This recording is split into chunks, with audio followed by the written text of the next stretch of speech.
Hello जी, अस्सलाम वालेकुम। कैसे आप सब? उम्मीद है जहाँ भी होंगे खुशबाश होंगे। मेरी दुआ है जहाँ भी रहें खुश रहें। तो जनाब आज मैं आप लोगों के लिए जो है दही बूंदी की रेसिपी लेकर आई हूँ, जिसको जो है ना आपको किसी मशीन की ज़रूरत है ना किसी चीज़ की हम हाथ से ही ये दही बूंदी बूंदी हमने बनाई है। हमने कोई एक्स्ट्रा कोई काम नहीं किया। आप देख सकते हैं कितनी ज़बरदस्त बनी। आप चाहें तो इससे भी इस्तेमाल बना सकते हैं। सारे जो तरीका है वो आपने हाथ से ही जो है थोड़ा थोड़ा करके डालना है। और देख सकते हैं कितना मज़े का लग रहा है। बड़े ही ये क्रिस्पी से होंगे। आप इसको जो है सेव करके भी रख सकते हैं एक हफ्ते के लिए। जब हो आपने ज़रूरत होगी तो आपने गर्म पानी डालना है और उसको जो है यूज़ कर लेना है। तो बहुत ही आसान सी होगी। और बड़े मैंने 4 टेबल स्पून से जो है ये डोंगा जो है मैंने भर के जो है वो बना लिया। आप देख सकते हैं। और बड़ी सॉफ्ट बनी है। क्यों सॉफ्ट बनी है, ऐसी क्या बात होती है इसमें, ऐसी क्या हम ट्रिक यूज़ करते हैं जिसकी वजह से ये हमारी दही बूंदी जो है वो सॉफ्ट बनती है। तो चले चलते हैं अपनी रेसिपी की तरफ। तो उसके लिए जो है मैंने 4 टेबल स्पून जो है वो बेसन ले लिए। बेसिक चीज़ ये है कि बेसन जो है आपका फ्रेश होना चाहिए। बेसन आपका बासी नहीं होना चाहिए। अगर बासी होगा इसमें स्मेल होगी तो फिर आपकी जो है कुछ भी आप कर लें फिर आपकी चीज़ अच्छी नहीं बनेगी। आपका जो बेसिक चीज़ है वो बेसन है वो ज़रूर होना चाहिए। मैंने इसके अंदर ज़ीरा डाल दिया है 1/4 टी स्पून। अजवाइन जो है हमने इसके अंदर शामिल करना है 1/4 टी स्पून। इसमें कोई मिर्ची वगैरह मैं नहीं डालूंगी इस स्टेज पे। बहुत ज़्यादा ज़बरदस्त किस्म की हमारी दही बूंदी बनेगी। बेकिंग सोडा हमने इसके अंदर शामिल करना है 1/4 टी स्पून। और जनाब इसके अंदर हम नमक डालेंगे टेस्ट के मुताबिक। मैंने इसी तरह 1/4 टी स्पून से भी थोड़ा सा कम ही नमक मैंने शामिल किया होगा। और फिर इसको चमचे से जो है हमने अच्छे से जो है वो मिक्स कर लिया है। मिक्स करना बहुत ज़रूरी है क्योंकि पानी के साथ कहीं ठहर ना, कहीं रुक ना जाए, इधर उधर ना हो जाए ना। मतलब है सारी चीज़ें मसाले जो है अच्छे से मिक्स होना ज़रूरी होता है। तो मैंने मिक्स कर लिया है। पानी जो है आपने बहुत ठंडा यूज़ नहीं करना। आपने जो है रूम टेम्परेचर हो जाए या नीम गर्म पानी हो तो बहुत ही अच्छी बात है। और कभी भी एक साथ पानी नहीं डालना, थोड़ा थोड़ा करके आपने पानी शामिल करना है। इससे ये होगा कि एक तो आप जिस तरह मैं ये देख रहे हैं ना फेंटने का ये जो प्रोसेस है ना, इसी से जो है हमारी दही बूंदी जो है वो एक तो फूलती बहुत अच्छी से है। दूसरी बात यह है कि वो अच्छी से सॉफ्ट, जब हम पानी में इसको डाल देते हैं फिर वो सॉफ्ट हो जाती है। तो इसको जो है इसमें आपको जो है कम से कम 5 मिनट लगेंगे। लेकिन आपने इसी तरह इसको फेंटते रहना है और फिर इसको रेस्ट के लिए 10 मिनट के लिए छोड़ देना है।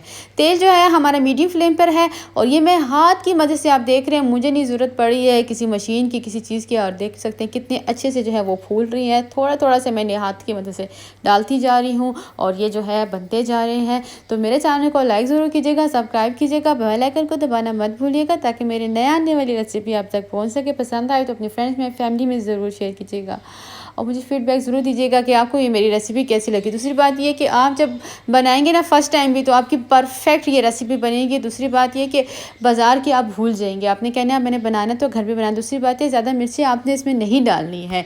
दही बूंदी का जो फ्लेवर है वो उसका अपना आना चाहिए। अगर हम इसमें बहुत सारी मिर्चें डाल देते हैं या तो फिर वो जायका नहीं आता, वो मज़ा नहीं आता। और ये वैसे भी जो है रमज़ान की जान है।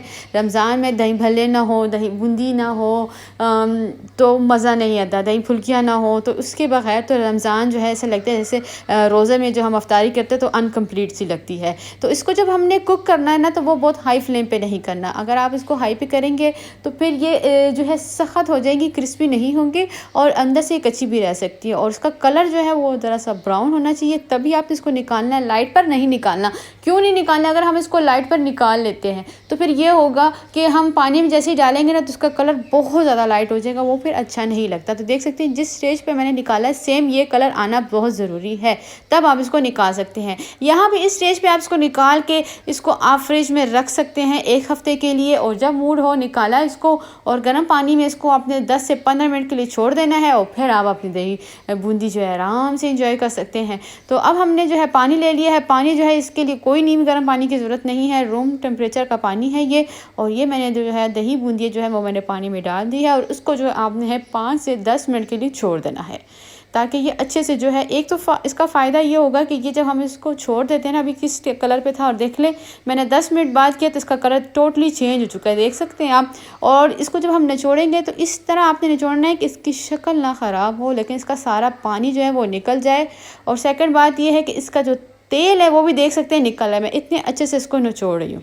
तो सारे के सारे इस तरह हम जो है वो बूंदियाँ जो है निचोड़ लेंगे। पहले वो कितनी कम मतलब स्मॉल थी और जैसे ही पानी में हमने डाला भी गोया तो ये देख सकते हैं कितनी अच्छे से फूल चुकी हैं। तो इस तरह 1 बाय 1 हम सारे निकाल लेंगे। और अब हम ले लेंगे 1 अदद बाउल और इसमें हमने शामिल करना है आधा किलो जितना दही। दही भी आपका जो है वो अच्छा होना चाहिए, बहुत खट्टा नहीं होना चाहिए।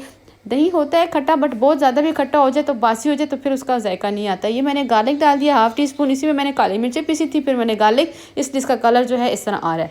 ब्लैक पेपर मैंने जो है पिसी हुई हाफ़ टी स्पून इसके अंदर शामिल कर दी है। शुगर हम इसके अंदर शामिल करेंगे 2 टेबल स्पून। ब्लैक पेपर से बहुत ज़बरदस्त इसका टेस्ट आएगा और चीनी भी बहुत बैलेंस में होगी। नमक हमने टेस्ट के मुताबिक शामिल करना है।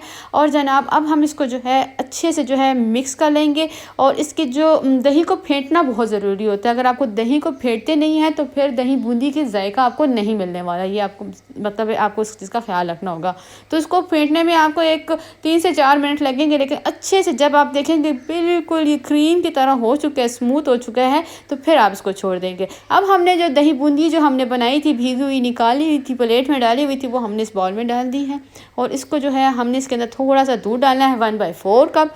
इससे ये होगा कि ये बहुत अच्छे से जो है ना इसका लुक आएगा, क्रीमी क्रीमी सा आएगा। बहुत ज़्यादा आपने दूध नहीं डालना, फिर ये पानी पानी सा हो जाएगा। और कभी भी दही बूंदी हो या दही भल्ले हों या दही फुल्कियाँ हों, उसमें आपने कभी भी पानी नहीं शामिल करना दही में। अगर आप दही में पानी शामिल कर देते तो बस आपका जो है ना दही बूंदी जितनी भी आप मेहनत कर ले फिर वो जायका नहीं आएगा। और अगर आप इसमें दूध डाल देते हैं तो यकीन जाने ये बहुत ज़्यादा मज़ेदार किस्म की जो है आपकी दही बूंदी बन जाएगी। अब हमने इसके अंदर शामिल करना है इमली की चटनी। ये हमारी होममेड है, आप मेरे चैनल पर जाके देख सकते हैं कि मैंने किस तरह बनाई थी। एक दफ़ा बनाई है, मेरा पूरी रमज़ान बड़ी मज़ेदार से चल रहा है और बड़ा ही ज़बरदस्त इसका टेस्ट आता है। और ये हाजमे में बहुत ही अच्छी है क्योंकि हमने इसके अंदर सौंठ वगैरह डाली हुई थी, तो उसकी वजह से तो बहुत ही अच्छी है। मैंने इसके अंदर थोड़े से प्याज के लच्छे डाल दिए हैं और थोड़े से पुदीना डाल दिया है। प्याज को आपने हमेशा नमक में डाल के भिगो देना है, फिर इसको धो लेना अच्छे से, तो फिर इसका जायका बहुत अच्छा आएगा। और अगर आप चाहते हैं कि इसमें थोड़ा सा और भी ज़्यादा मज़ेदार हो जाए तो मैंने इसके ऊपर थोड़ा सा टमाटो केचप डाल दिया। ये होममेड है, थोड़ा मीठा मीठा है, तो आप भी ज़रूर ट्राई कीजिएगा। और जल्द हाज़िर होंगी एक नई रेसिपी के साथ। दुआओं में याद रखिएगा। अल्लाह हाफिज़।